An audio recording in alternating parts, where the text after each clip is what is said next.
படங்கள் திரைப்படங்களை விட பாடலோட ஆயுஸ் அதிகமாக இருக்குது.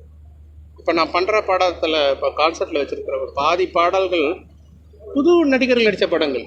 12B, லேசா லேசா, உள்ளம் கேட்டுமே, உன்னாலே உன்னாலே. ஸோ உங்களுக்கே தெரிஞ்சுக்கணும் நான் என்ன சொல்ல வரேன்னு சொல்லிட்டு. ஸோ பாடல்களுடைய ஜீவன் வந்து அதான் நீங்கள் இசை ரசிகர்கள் கேட்டிங்கள, அவர்களோட சினிமா ரசிகர்களோட நான் அதிகமாக இருக்கிறாங்க தான் நான் ஃபீல் பண்ணுறேன்.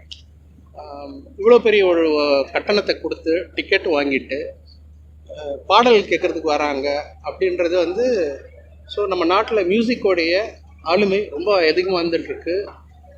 ரொம்ப சந்தோஷமாக இருக்குது. ஸோ எல்லா மியூசிஷியன்ஸ்க்கும் ஒரு சந்தோஷமான நியூஸ். அண்டு இந்த ஒரு கான்சர்ட்ன்றது ஒரு 2-3 வருஷத்துக்கு முன்னாடி ஆரம்பித்ததான் இப்போ ஒரு பெரிய இடத்துக்கு வந்திருக்கோம். நாம் இப்போ இந்த ஒரு கான்சர்ட்ன்றது ஒரு சின்ன பட்ஜெட் படத்துக்கான ஒரு செலவு இருக்குது இந்த படத்துக்கு. இந்த கான்சர்ட்டில் அது ஒரு நாள் சம்பவம், ஒரு மாலையில் நடக்கிற விஷயத்துக்கு. இன்னும் வருங்காலத்தில் நம்ம இன்னொரு கட்டத்துக்கு போய்டுவோன்றதுல எந்த ஒரு சந்தேகமும் இல்லை. அதுக்கு காரணம் இசை ரசிகர்கள் தான், குவாலிட்டி மியூசிக் லிசனர்ஸ். ஸோ இந்த கட்டத்தில் இந்த நிகழ்ச்சியில் அவங்களுக்கு எல்லாரும் நான் நன்றி தெரிவிச்சுக்கிறேன்.